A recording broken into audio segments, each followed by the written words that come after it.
Welcome to Wasaga Candid Frank at the Beach. On Wednesday, March 22nd, 2023, at the RecPlex from 7 to 9 p.m. here in Wasaga Beach, there'll be an opportunity for parents to learn about cyberbullying. Here is a look at Wasaga Beach's Mayor Brian Smith, his proclamation on anti-cyberbullying, and the accompanying flag raising at Town Hall. Now therefore be it resolved that I, Mayor Brian Smith, proclaim March 19th to 25th, 2023 as Wasaga Beach Bullying Prevention and Awareness Week.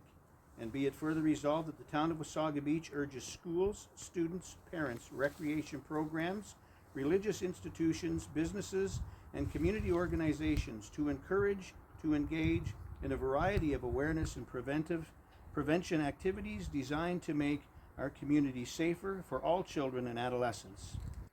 The power of community can make a difference for the lives of our local children and youth. And that's our proclamation. Why are we here? Well, this is to build awareness for bullying and mistreatment of our youth, anyone for that matter, within the community, Frank. And, we have the honor and privilege of having Miss Carol Todd join us today for the flag raising, and she is also doing speaking engagements at our schools. She is the unfortunate parent of and mother of Amanda Todd, who took her own life because of online cyberbullying. And it's time we bring as much awareness to this as we possibly can. So we have her here as our guest, and she, as I say, is speaking to schools today and tomorrow, and Wednesday we will have her at the RecPlex at 7 p.m. Everybody is welcome to come out and see that. We'll have her and some other great folks and experts on stage to have a candid conversation around how important this issue is, not only in our community but across the world for that matter. And we couldn't think of a better individual to welcome who's actually lived it and turned it into a positive in the end, in honor of her daughter, her beautiful daughter. Amanda, to bring awareness to this. A lot of kids in our community and others face this on a daily basis. Online bullying, I think, is probably one of the worst, and it's one that we often don't see. And it's one that does probably as much or the most damage. So we're honored and privileged to have her. We're blessed to have her here to speak, and we're going to make sure that we do everything we can to keep our kids safe. You've done the same thing here in town, trying to address the issue of respect, mutual respect for people. At a time like this, it makes it that much more important for this kind of action to make sure that you're flying in the face of the trends in the world today. There's a lot of anger out there, and unfortunately, our youngest are probably the ones that pay the biggest price. Absolutely, and you hear me often say when I finish speaking or I write a letter to, hug the ones you love and be kind to one another. Listen, we don't have to agree on everything. We can agree to disagree, but we don't have to hate everybody or each other because we don't agree. And I think if more people think about that and use that, we'll be in a much better place. Thank you, Your Worship. Thank you. We're with Carol Todd, the mother of Amanda Todd. Carol, first of all, I'd like to thank you for coming here to Wasaga Beach to share your message. Thank you for inviting me up to Wasaga Beach. It's a pleasure to be here. Our children today have so many challenges. You're here because your daughter, unfortunately, you describe what happened and what happened to her and why you're motivated to do this. The motivation actually comes from being a parent and an educator. So I've been an educator in BC for about 38 years. My career first started working with kids with special needs, and then it moved to finding technologies that supported kids with special needs, and then I added to my portfolio media literacy, digital literacy, and online safety for education. Amanda's story is one of those stories that you never, as a mom, you just never expect it to happen in your family. And this is what's going on now. Lots of people believe that adverse effects and adverse stories will never happen to them because they've talked to their kids. Well, I've talked to my daughter lots about the online world as it was back in 2009, 2010. And it definitely wasn't as advanced as it is now for our children and our families, right? And so, short synopsis, Amanda was always interested in technology. She had a learning disability, right? Academics were tough, but she found that it was wonderful to sing and to do art and create and dance and do sports. And so that was her strength. And about 2009, that was about the time Justin Bieber became famous, got found, right? And that was every young person's dream out there. Put a video singing or dancing on YouTube and maybe someone will find them.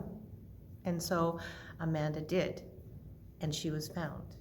But she wasn't found in the way Justin Bieber was found. She was found by an online predator.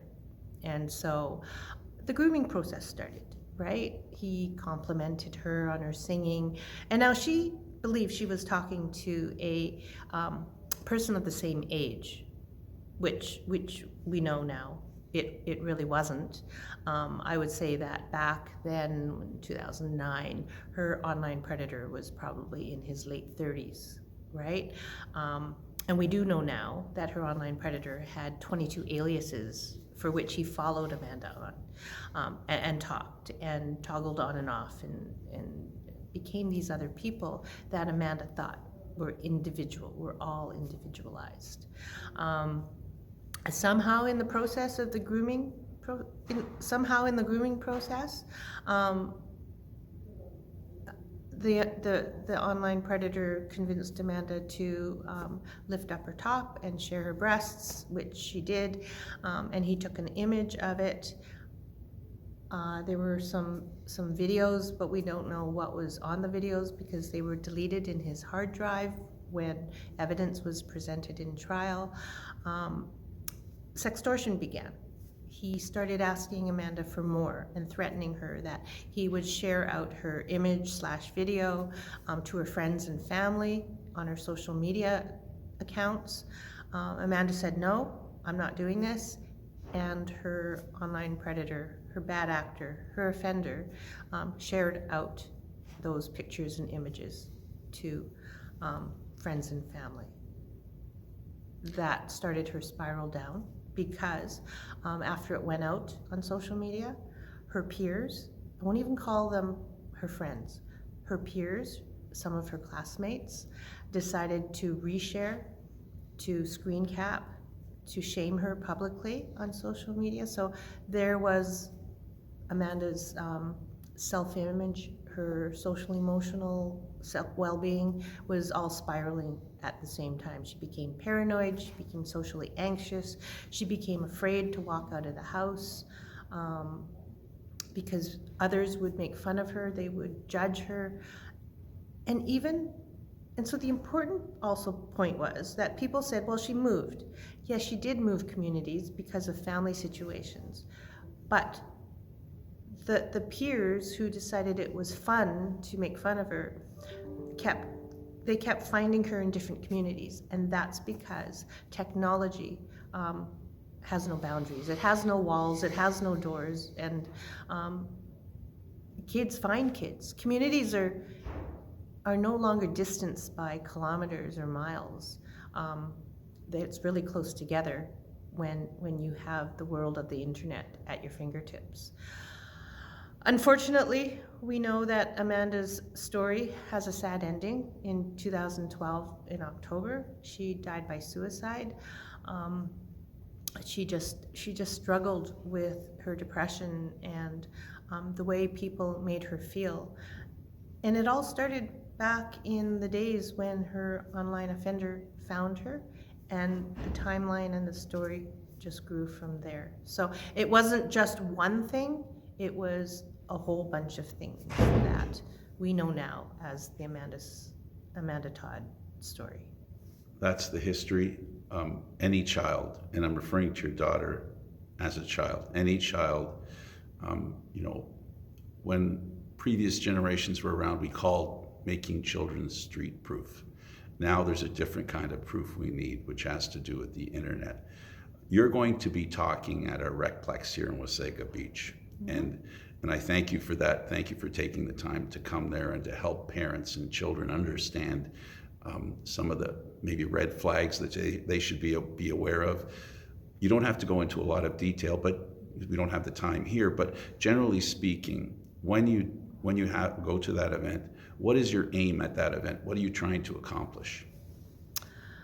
I guess when I speak to parents and educators and even law enforcement or people that work in mental health care, right? The main message is to make them aware of the problems, the pervasiveness of the internet. If you want to talk about online safety, it's to ensure that they understand how that landscape works, and then to develop and come up with the strategies that can support it, that can help it, that can help a community, that can help a class full of kids. Because the main thing is we need to, who are the prime users of technology and the internet right now is teens and tweens, and we even have kids as young as 5 on the internet. The average age of kids getting a cell phone, a mobile device, has now gone down to 9 and 10, right? 5 years ago it was 13, 14. And so there's a need for conversation, and there's a need to educate our adults and our kids about online safety, digital wellness, what can happen, what goes on, what to do, what to know, the applications, behaviors, the how it's affecting our emotional health with lack of sleep, right? Those are all things, and it's going to take more than one night. It really, it's going to be a lot of information, and people are going to go home and go, wow, that's too much, right? So you got to break it down into chunks, understandable chunks, and you got to make it presented in a way that's interesting, informative, and make people want to delve into knowing more, because that's the main thing. Learning more, learning how to communicate with their kids, and having our kids trust enough that they can come to their parents no matter what. Those are the key structures in making sure we have a safe community, a safe environment. We are all lifelong learners, and as educators, we tell our children, our students, that they are lifelong learners, that as their teachers, we are helping them learn how to do that. Well, as parents and caregivers, they are also lifelong learners. And you have to add technology into that mix for them, because our children are immersed in technology. They use technology to learn in school, to do their schoolwork, to research. And the other side is we have to teach them how to filter out the bad. I'd like to thank Carol Todd for joining us and speaking to us about the terrible experience of losing a daughter because of cyber bullying. Well, for those of you that are concerned and would like to learn a little bit, there'll be a panel of experts to help parents who wish to take part, listen, learn, and understand cyberbullying at the RecPlex here in Wasaga Beach tomorrow, Wednesday. There will be the opportunity to ask questions, to clarify, and deal with parental concerns. Cyberbullying is bullying with the use of digital technologies. It can take place on social media, messaging, and gaming platforms, and of course, mobile phones. It is repeated behavior aimed at scaring, angering, or shaming those who are targeted. The effects of cyberbullying include mental health issues, increased stress and anxiety, depression, acting out violently, and low self-esteem. Cyberbullying can also result in long-lasting emotional effects, even if the bullying has stopped. One piece of advice: without fear or favor, 3 words: block, mute, and report. We need our children to know they need not fear. They can reach out to their parents and others who love them. Some statistics show that as many as 50% of children have experienced cyberbullying. Victims of cyberbullying can experience wide-ranging effects, including mental health issues, poor academic performance, a desire to drop out of school, and even suicidal ideation. While the major concern should be the child, the victim, the child perpetrator, through their acts, can share to a lesser degree mental health issues such as depression and anxiety. In fact, mental health issues could be the motivation for the bully's actions. Bear in mind, cyberbullying is a nuanced, layered problem. Where adults are victimizing children, sympathy for them should be replaced with legal remedies that immediately initiate change in their unacceptable, abusive behavior. Please remember, take care of your kids, talk to them, and don't let them be afraid to tell you anything.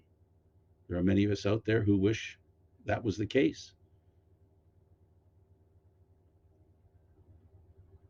For Wasaga, I'm Candid Frank at the beach. If you want to contact us by email, email me at candidfrank@hotmail.com. Watch us and subscribe to our YouTube channel at Candid Frank Stanishi 1030, or message me on Facebook at Candid Frank Stanishi for any ideas or comments you have about the program. Thanks for watching, everybody. Until next time.